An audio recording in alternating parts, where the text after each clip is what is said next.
As a surgeon and gynecologist, the most frequent questions being asked all the time in the clinic कि hymen repair, hymen rejuvenation, hymenoplasty, इसके बारे में doctor साहब आप बात करें और हमें इसकी डिटेल्स बताएं। हाइमन बुनियादी तौर पे होती क्या है? हाइमन को उर्दू में हम कहते हैं पर्दाए बकारत।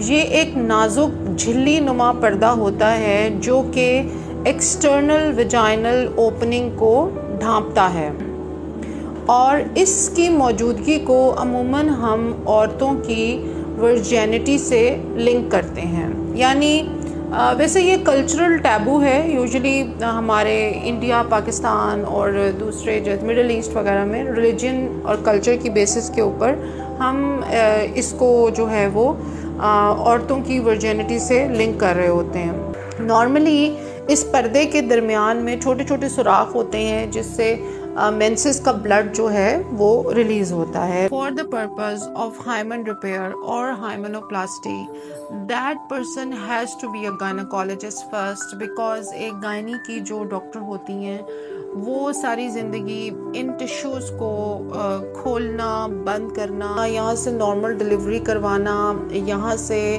बेबी को डिलीवर करना, दरमियान में से वजाइना में से जब बच्चे का हेड बाहर आता है उस टाइम पे हम यहाँ पे एपिज़ियोटमी देते हैं, या जब हम सी सेक्शन करते हैं तो हम ऊपर की सारी लेयर्स काटते हुए नीचे तक जाते हैं। तो मकसद आपको वर्जिनिटी वापस करना नहीं है, सिर्फ मकसद ये है कि आपने दोबारा बेबी कंसीव भी करना है, आपने दोबारा जो है प्रेग्नेंट भी होना है। हम आपके लिए एक बहुत हेल्दी और बहुत हैप्पी लाइफ जो है आगे उसको इमेजिन करते हैं जिसमें आप माँ भी बनेंगी। तो इस सर्जरी के दौरान कोई ऐसा टांका, कोई ऐसा स्टिच, कोई ऐसा कदम जो कि आपके मसाने को डैमेज कर दे या आपकी रेक्टम यानी जिसे हम मकद कहते हैं या जो बड़ी आंत का आखिरी हिस्सा है जहाँ से पखाना हम बाहर निकालते हैं, इंसान को अल्लाह ताला ने जैसे बनाया है। I am sorry I have to use these very crude words to explain all the medical terminologies, but I will definitely do one video in English as well for the people who understand better the terms being used in English. तो अब doctor की जो senses हैं वो इतनी intact होनी चाहिए, उसका इतना तजर्बा होना चाहिए कि वो कहीं आपके मसाने को कोई डैमेज ना कर दे उसको।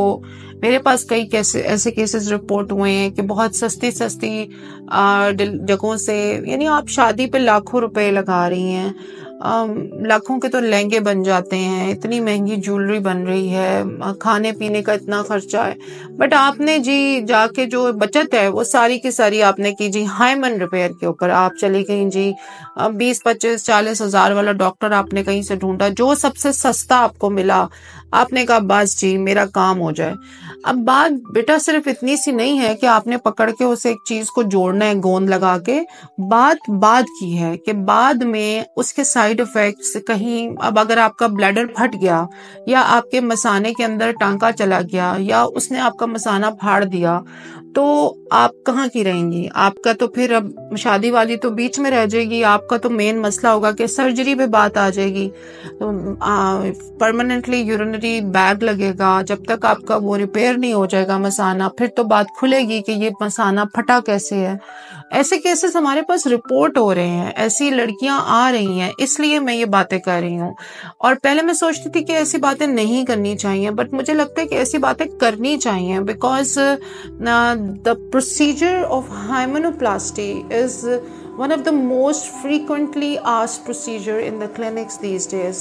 So इसका मतलब है ये एक frequent मसला है, बट इसके बारे में इंटरनेशनल लेवल्स पे और लोकल लेवल्स पे, बिकॉज इंटरनेशनली तो हाइमन रिपेयर की ज़रूरत नहीं है, उनको तो कोई प्रॉब्लम नहीं है, they don't have any religious और cultural issues with the hymen.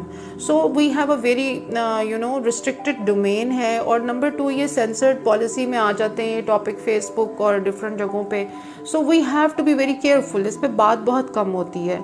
और जिन रीजन्स में ये प्रॉब्लम है वो सिर्फ अपना इंडिया, पाकिस्तान या मिडल ईस्ट है मैक्सिमम, जहाँ जहाँ ये हमारी कम्युनिटीज़ हैं। सो नंबर 1 ये कि आपका ब्लैडर डैमेज हो के आया है मेरे पास, वो मैंने देखा है, एंड उससे जो सोशल उसका इम्पैक्ट होगा वो आप खुद सोच लें, उनके घर पे क्या गुजरी होगी।